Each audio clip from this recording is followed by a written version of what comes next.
And get started.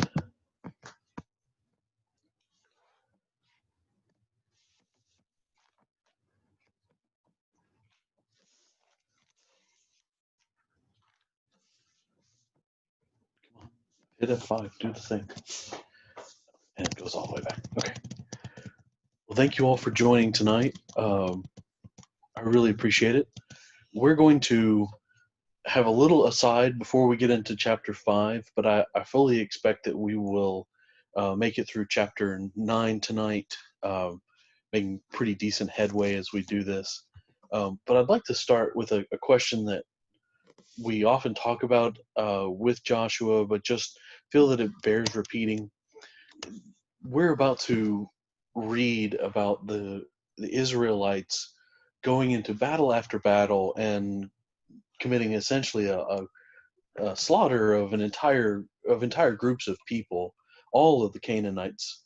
And so how do we view this? Because it's an important thing for us to maintain, because murder is not is an abomination before God. It's a sin. It's in the Ten Commandments. It's in no way something that we should engage in.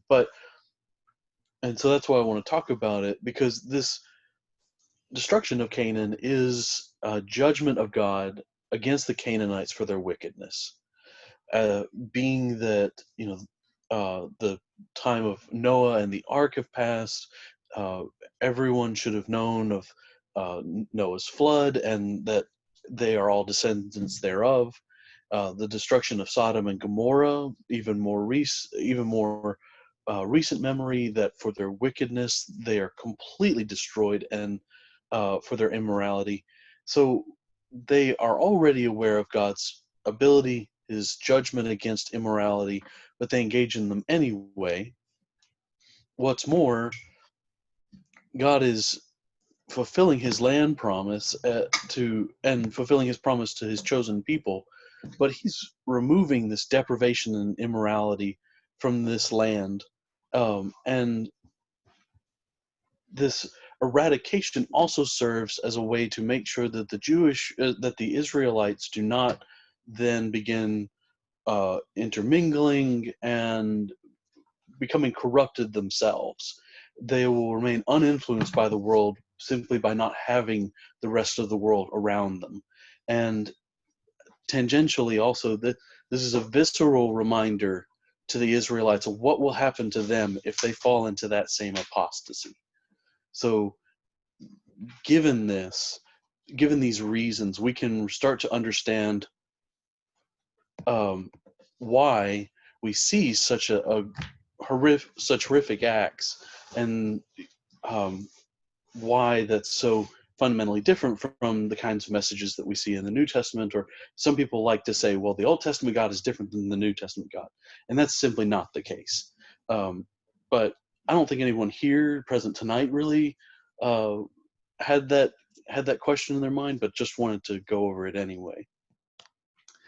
To talk about how many gods there are in Canaan, these are all the ones that I could find and locate within about an hour. And I've got links to these. If you want to go in, you can look them up for yourself. But there are 49 of them here. And they are they're astonishing, from the minute way in which they have some modicum of power, or the way that they attach themselves to God. Asherah, on the left-hand column, she claims to be she blasphemes by saying that she's the queen consort of God. Chemosh claims to be the son of God, claiming Christ's role. And these gods had any kind of different range of how they were worshipped, but as they grew, they were worshipped in monstrous ways. Moloch, who you can see on the right-hand side, the putative god of fire, he was worshipped. They would make these enormous statues, and they would put either his hands near fire, or they would heat them in such a way that children would be placed on these massive hands of the idol, and the child would essentially burn to death on these heated hands. So these child sacrifices were just one example of the atrocious things done in order to appease these false gods. And this is the kind of thing that the Israelites would end up are not only abolishing through this eradication of the Canaanites, but also avoiding worshiping themselves.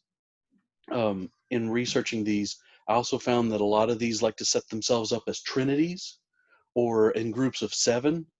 And I don't have any support for this, but it does strike me as interesting that um, that they do that, considering that God is a holy trinity, and that seven is symbolizes completeness. That they would try to do this themselves, almost as if they're trying to undercut the message of God. And over on the left hand side here, Atar and Azizos both are the god of the morning star, and I'm really curious if this has anything to do with Isaiah 14 and verse 12, where the devil is addressed as Lucifer, the of the morning star. I'm wondering if this is outright worship of the devil himself, or if this is a face that the devil has put on himself. But that's pointless speculation. But it's, to me, it's still just so intriguing. But anyway, just wanted you all to get to see this, all this polytheism in Canaan, and just uh,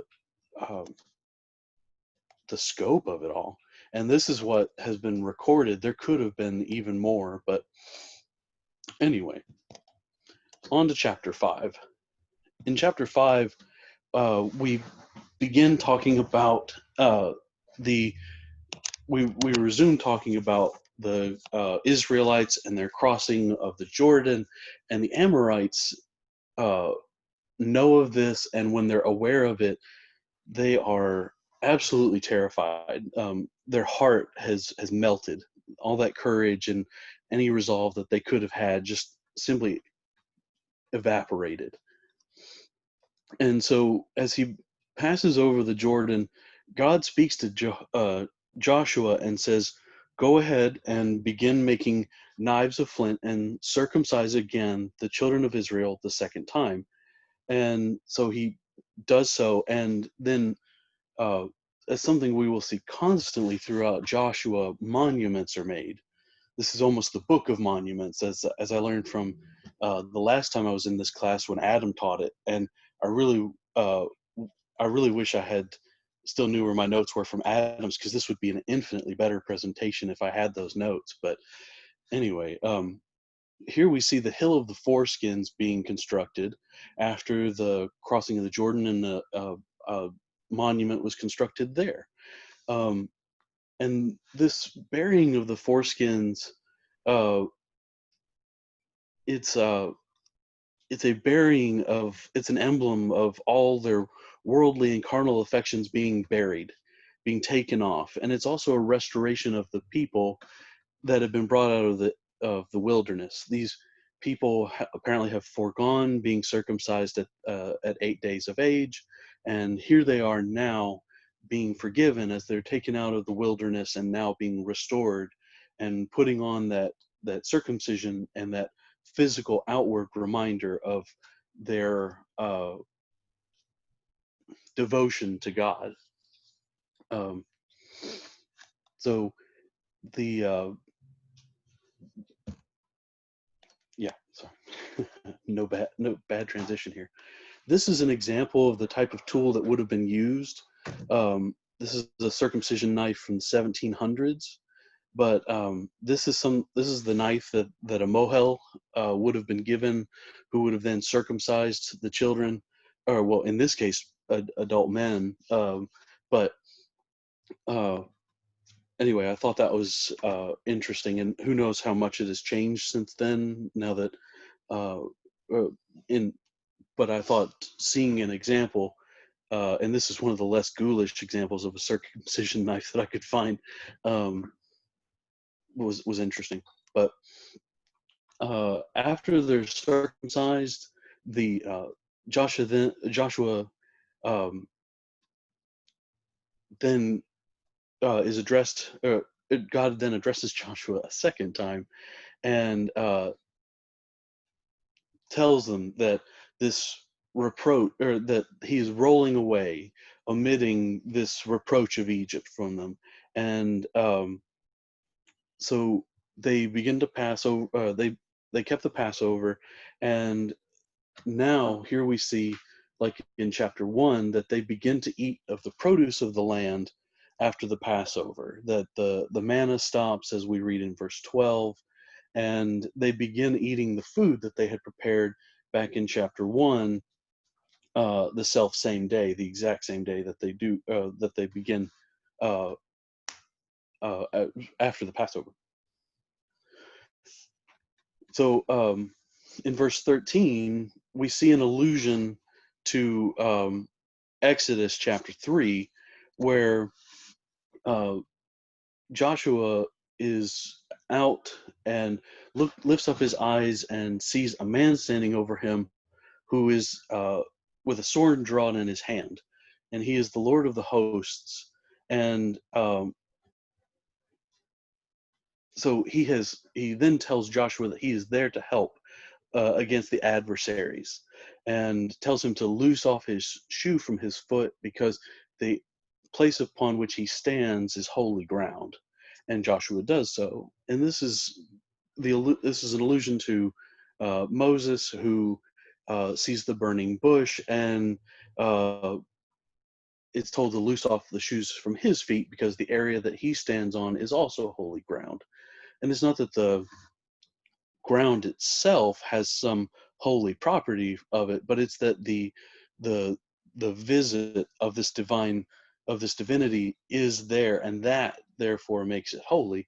So we see this allusion again to Joshua being the leader of the people, and we see this through the ways in which God is making sure that Joshua is receiving the same kinds of acknowledgments and allusions, or sorry, acknowledgments and things that Moses did, and the people would have recognized this and understood that this is God exalting Joshua to the same point of leader, not a supplementary, not a stand-in, but the leader of the Jewish people.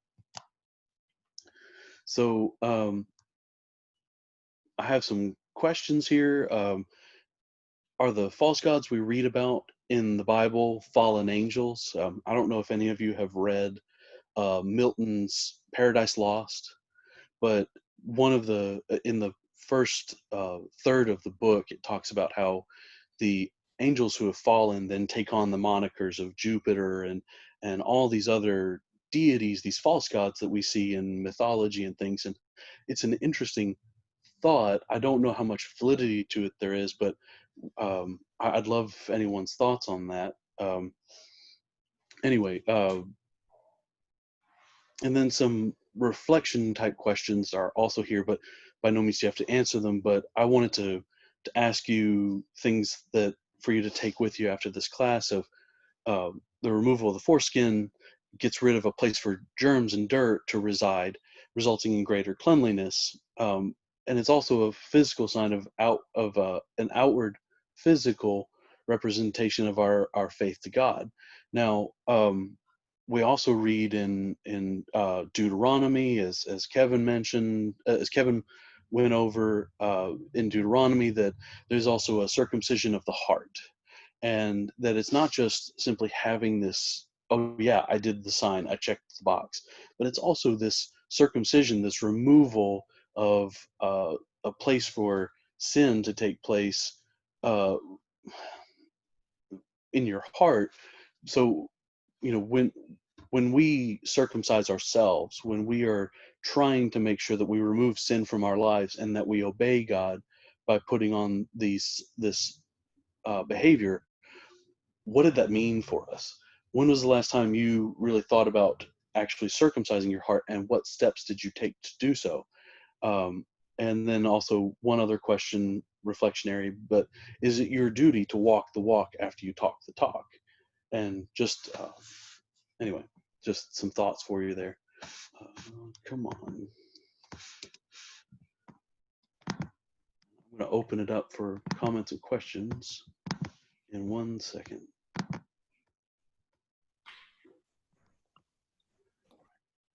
Comments, questions, thoughts?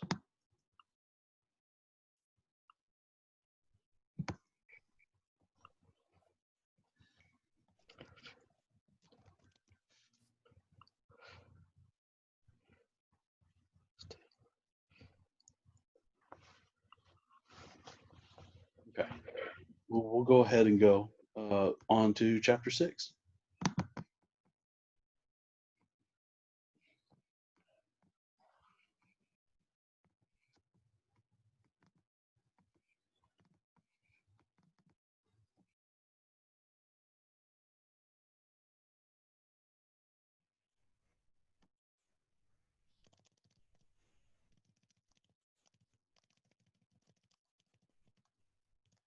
Okay, so in chapter 6, Jericho is our target for this chapter, and I know for most all of us, this is something we've heard ever since we were children. So um, I won't spend too much time in this chapter, but um, because we all, I imagine most all of us know it fairly well. But the Jericho was shut up because of the children of Israel. They were aware of them coming, and being such a massive walled city, they could outlast the people of Israel.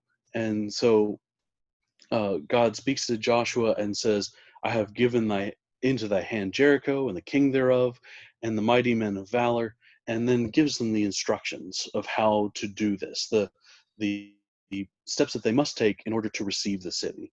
So the 7 priests bear 7 trumpets, and on the 7th day, after walking around the city, the priests shall blow their trumpets. And they do exactly that. Um, they take up the covenant, they take up the Ark of the Covenant. The priests bear the 7 trumpets of ram's horns, and they then pass on and make their rounds.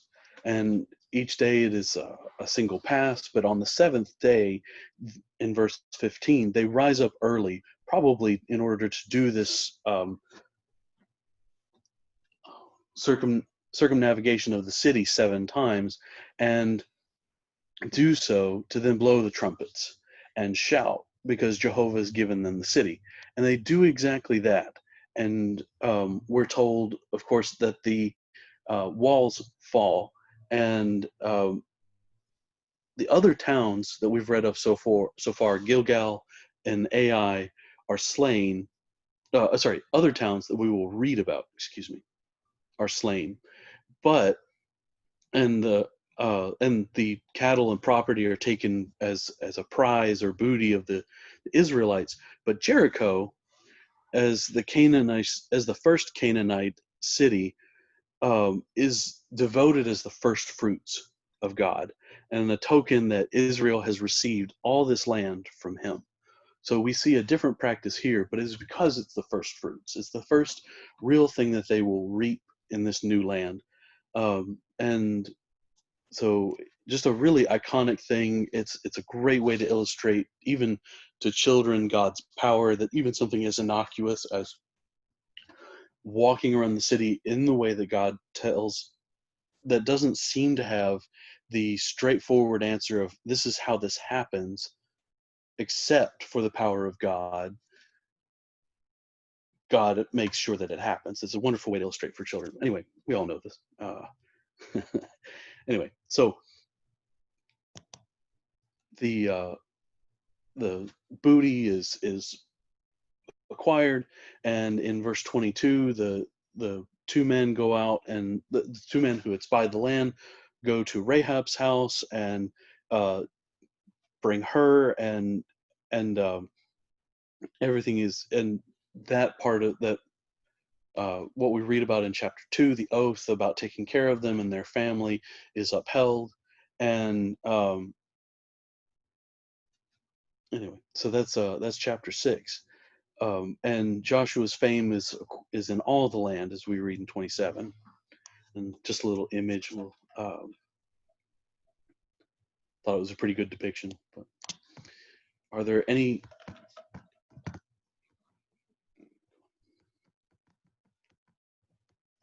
comments or questions here at the end of chapter 6?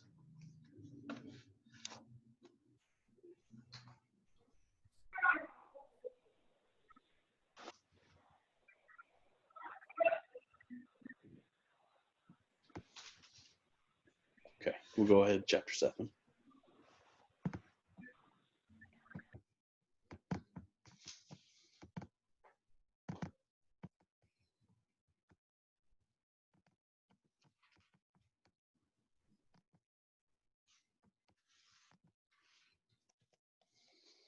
Okay, so in chapter 7, we see things turn for the worse. Because Achan, son of Carmi, son of Zabdi, son of Zerah, has taken something that was not something his to take. Takes the accursed thing in King James. But they go out to battle and are absolutely destroyed, as we can read in the upcoming verses. And Joshua, understanding that something has happened and that this battle should have been won, but there's been this decisive loss, he rents his clothes and fell to the earth in face of the Ark of the Covenant, and everyone puts dust on their heads. And Joshua addresses the Lord, seeking what has gone on, what's transpired, and how have they given offense. And then we read that Joshua is told to get up, and then they are told about Achan and his actions. So in verse 16, Joshua rises up early in the morning, and they go and they take Achan. And so Achan has disobeyed God and taken a Babylonish mantle, which would have been something fairly nice, probably more ceremonial, 200 shekels of silver and a wedge of gold, and has hidden them in his tent. And this taking from God and also having hidden it, this the attempt at deceit here has not only affected Achan and his soul, but it has become a blight upon the entire nation and affecting their prosperity moving forward. And so, for this, the Israelites collectively stone him, burn him with fire, and then stone him with stones, and then place yet another monument, a great heap of stones over his body. And so it then becomes known as the Valley of Achor unto this day. So this sin is not just Achan's. It's not even just his family's, who probably unless he is truly great at it, his family probably knew that he was hiding this too, but we don't know that. But this sin has become a collective sin, and one that turns the battle against them. So anyway, it's worthy of note, and it shows that even though this actively led Israelite army can start falling immediately to their own devices, even though God is right there actively working with them, alongside them, they can still fall. And um, just incredible to me. But that's chapter 7. Any comments or questions? I realize we've had several comment question things, but I'd just like to open it up at the end of the chapter so we can get thoughts out. But Matt, one point that we can make here is the point that Dan talked about last Wednesday.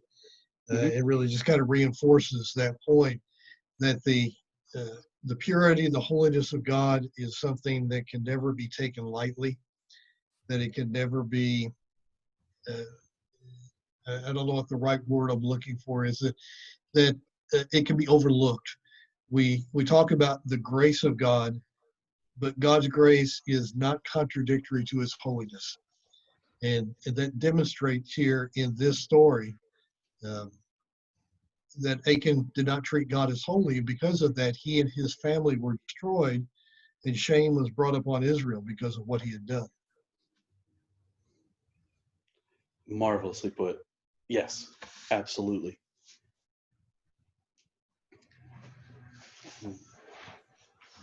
Any other comments, questions? Okay, we'll go ahead and keep going.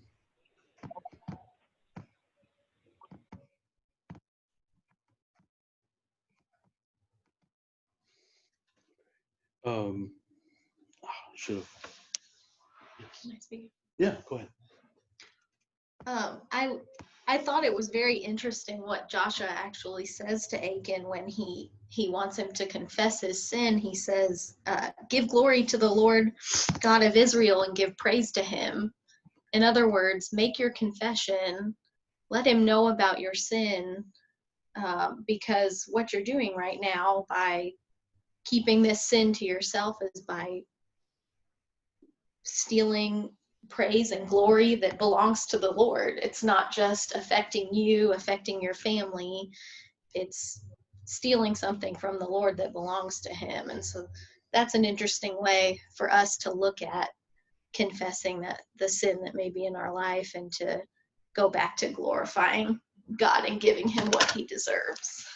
So I like that phrasing. I like that.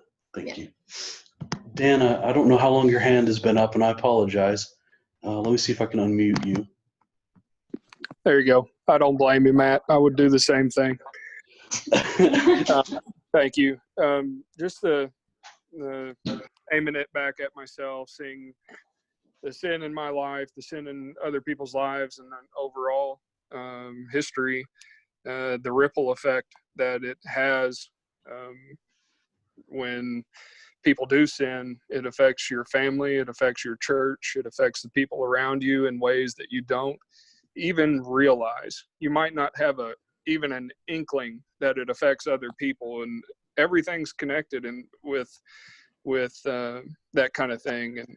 And it's just important to note for me personally that when I fall, how quickly it ripples into my family, how quickly it ripples into the work at the church or at work or whatever it may be.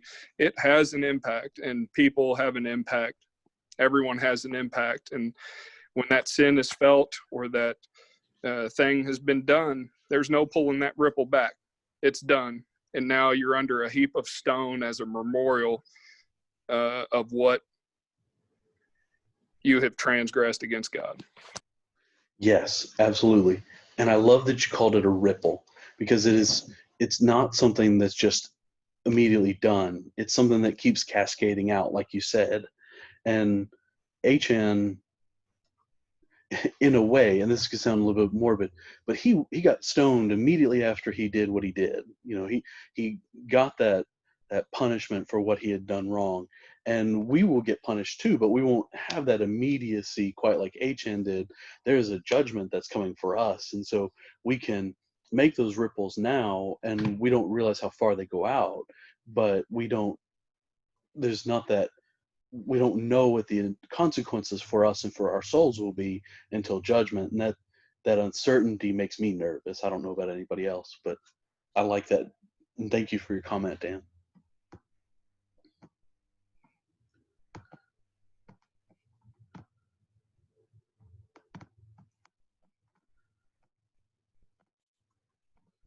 Come on. Okay, sorry.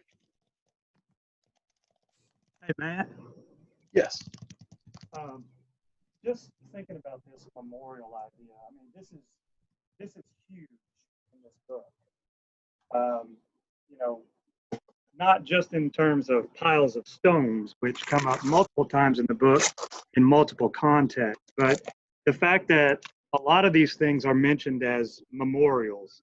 I mean, Rahab, her story is a type of memorial. The fact that she lives among them and her children grow up in the community of Israel is a memorial to her faith in God. And so, you know, the stones, the piles of stones, like at the River Jordan and other places, these are all memorials to the faithfulness of God and Israel's response to that faithfulness. And so, you know, then we have the story of Achan, which is a stark contrast and a complete different type of memorial. So, we get the negative memorials that happen, and we get the positive memorials. And I think of the story, I can't remember which class it came up in, but the woman washing Jesus' feet. And he says about her, wherever the gospel is proclaimed, she will be remembered alongside it. What a testament of faith that is. And so, it falls on us. What side of that am I going to be on? Am I going to be on the pile of stones that shows that God is faithful to his people? Or am I going to be under the pile of stones because I was not faithful and because I chose myself over God's way? Maybe it's kind of a morbid way to put it. I don't know. But Well, we wouldn't know anything about morbid phrases here in this class today. Sorry about that, everybody. But yes, I love the point, Adam. And like I said, I really wish I had your notes, because that is the kind of thing that I wish I could be bringing to this class. Any other thoughts? Okay. Well, in chapter 8, we read about the people now going up to fight against Ai, the city of Ai. And from historical records, we can see that Ai had about a population of about 300,000. And 300,000 is about the size of Lexington, for that matter. Lexington has a population of about 323,000 people. So Ai is a land about the same size as Lexington itself, just to give you some scale. But Joshua rose up with about 30,000 men and sets up an ambush. He sets up this small little army in the front of the city that can be easily spied out. But having risen up early in the morning, he's marshaled people on the wings of the city, that the city, paying attention to this easy to spot thing at the front, doesn't notice. And so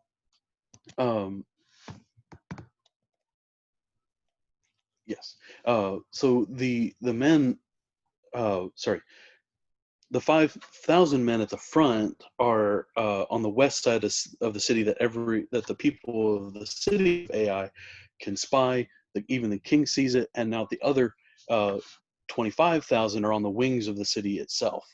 And so Joshua and the Israelites make as if they're beaten off. They're beginning to flee and run into the wilderness, and the people of the city pursue and try to squash this right now, thinking that they have the upper hand.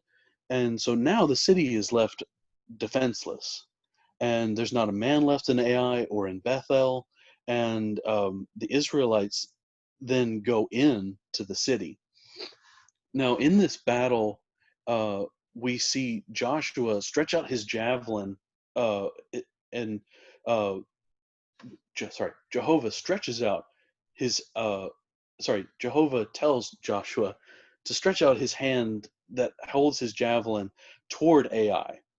And we see a parallel to this again in Exodus 17 and beginning in verse 8, where Moses raises his hands up and the battle at Rephidim, and as long as he is holding his arms up, the Israelites continue to win. Now we see this turned here, and it is used to show Joshua's leadership and his courage, and that God is with them as he continues to outstretch his arm throughout the entire battle. And they do succeed handily at that, pardon the pun. But they then take the king, slay him, and put him at the front of the city, which is now on fire, by the way. They after ambushing the city, then set it on fire, and they bury him underneath a pile of stones. And this is again more real ghoulish imagery.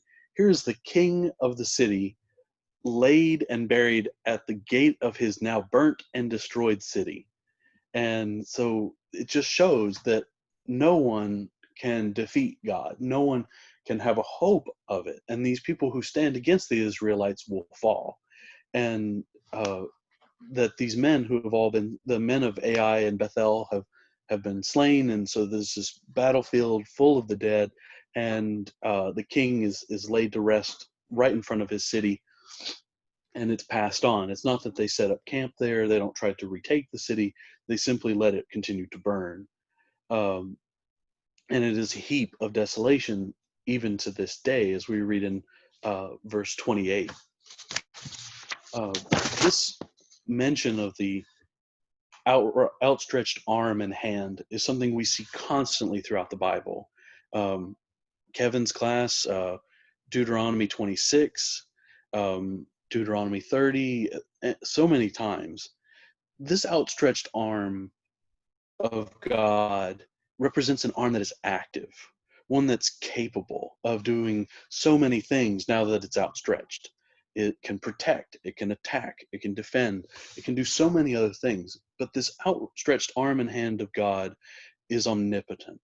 It is something that will serve the Israelites. And I think it's an interesting metaphor that we see throughout the Bible. I also thought this was interesting as I was studying this to be prepared for today's class. The pharaohs, of course, had their own royal libraries that chronicled what they did from day to day, as well as over the course of their lives. And this phrase of an outstretched arm and hand was constantly used to express what the pharaohs did for their people in Egypt. And so the Egyptians continued to use this phrase to describe the pharaoh, who was considered to be God on earth, or a god himself. And so I think this is a way of the of the Holy Spirit saying, you can go ahead and think that you have the divine power on earth, but watch as I use this same phrase to underscore my victories and my successes compared to your paltry things that you attempt. This God continues to outdo this very earthly leader who had no true power whatsoever. But I thought that was intriguing anyway. Let's see here. Yeah. Sorry, is a little bit more that's done to the king of Ai before he's buried. Got ahead of myself there, but he's hanged and then he's buried. Now, in the end of chapter 25, we see chapter 8, verse 25. That should say 29. Anyway, Joshua then builds an altar to God at Mount Ebal. And just as Moses had been commanded, he then Joshua then begins writing his own copy of the law of Moses, and does so in the presence of the children of Israel. And this will be something he will constantly be rereading for himself and his own edification, something that they're told to do in Exodus chapter 17 and verse 18. So we see Joshua fulfilling the role that he should be and being the leader of the people that is laid out in Exodus 17. So I'm going to stop here and open it up to comments and questions.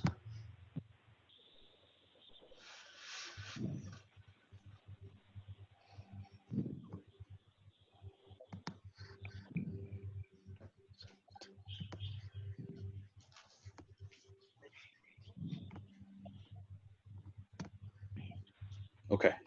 Well, we'll go ahead. Oh, yes. I was just thinking, you talked in this section about God's outstretched arm, and at the beginning of chapter 8, before the battle, we hear the Lord say to Joshua to not be afraid, to not be dismayed, because he's given the king of Ai into their hands.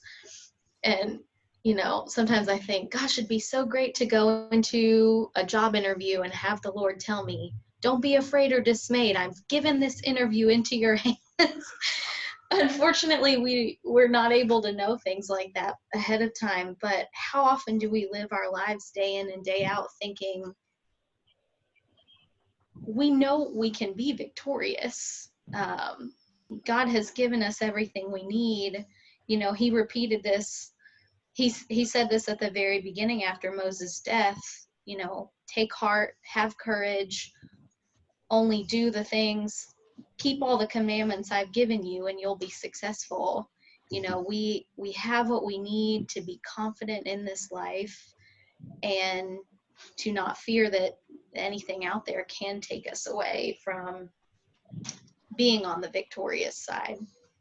That gives me hope to think about, but it's easy to forget day to day too.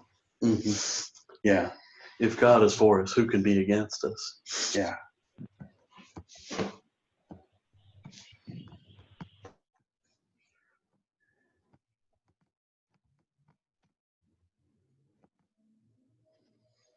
Okay, so moving ahead to chapter 9. After this chapter, we'll be done for the day. But don't make me have trouble in my own home computer. Ooh, okay. So in chapter 9, the kings of the Jordan, the kings that were beyond the Jordan, are aware of the Israelites, and they gather together to fight with Joshua and Israel with one accord. But the inhabitants of Gibeon heard what has happened at Jericho and Ai.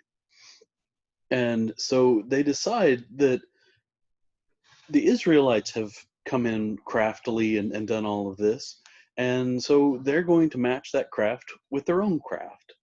And so they essentially make themselves look shabby, and they take up old sacks of wine and make it look like they're old and bound up poorly, and they put on the worst shoes and old garments and mess up their bread to make it look like it's moldy. And they meet the people at they meet Joshua and their camp at Gilgal and say that they're from a far off country, you know, not trying to be too specific, but they then ask, please make a covenant with us. And here we see that yet again, this people, this Israelite people, actively led by God, can still make mistakes. And without coming to Him, without coming to God and seeking out what should be done here, they go ahead and make a covenant, and then find out that these are the Gibeonites, those who they were sent out to destroy. And they are understandably upset. They've made this covenant under false pretenses, but that doesn't change things. They have made this oath in the name of the Lord, and so they are going to have to uphold it. Even though it was done under the wrong circumstances, even though it was unlawful covenant, they have to respect their own oath to these people. And so the Gibeonites are put into the lot of Benjamin, and they're assigned there. And as we can see in verse 21, sorry, little image there of Gibeonites putting on their ruse. But in 21, we read that the Gibeonites are going to live doing the menial duties of the Israelites, hewing wood, drawing water, things that are no position of worth, but still part of God's chosen people, assembled and drawn inside and made apart, but they're going to do so doing subsistence level basic tasks. So anyway, they have to keep this promise, and I think that's very interesting. And good move on the Gibeonites. But Gibeon was the head of 4 towns occupied by the Hivites and the Amorites, and their name signifies pertaining to a hill. And this area that that we see them on in maps, the Hivites and the Amorites live on 2 round hills that are really peculiar to this district. And I should have had a map for this so I could point to it, but I didn't have time. But anyway, that's what we read of in chapter 9. So in closing, I've got some reflective questions for you here today. I encourage everyone to think on these and be something that you take with you through the week. I'm going to do the very same. But can you think of 10 ways to jumpstart your service to God? What's the best way you can let people know that you serve Him? And then a question about kind of where can you provide service? Do you want to be a force for God in the world? Do you see yourself doing so as an advocate, trying, in whatever way that an advocate would, speaking for or supporting those others who do? Do you enjoy making things happen? But just some things to help guide your thinking about serving God throughout the rest of the week, and on into next Sunday. I'm going to open this up one more time. If I could.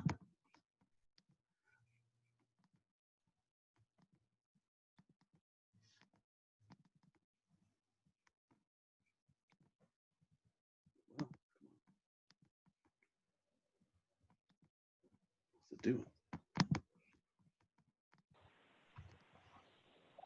Anyway, there we go. Okay. Any comments or questions before we close tonight? Matt, this is Eddie. I've got one thought here of the story of Gibeah. It's a great lesson for us. When we think we know what God wants, we're going to be wrong. I hear so many times where people will say, well, I just don't think God would. Well, you're wrong already. They thought they knew what to do with these visitors, but that's the point that's emphasized in here. They didn't ask God, and so they got it wrong. Right. Yes. Wish I'd captured that. But yes, I'm glad somebody said it. Thank you. Well, Dan Galloway, would you mind helping us? Oh, would you mind closing us in prayer?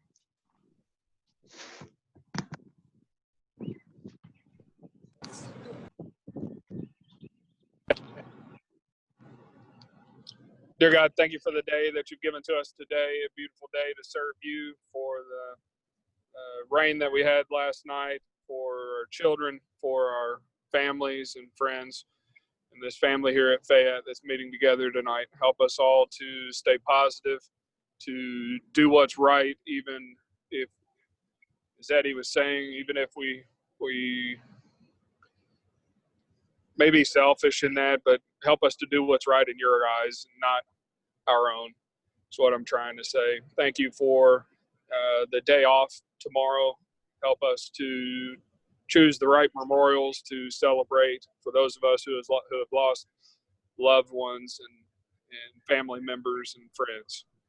Help us to reach out to one another, to encourage and not to discourage, and in all things serve you, and in all things do what's right, so that people see that we're yours and not our own, that we serve your purposes and not ours. In Jesus' name, amen.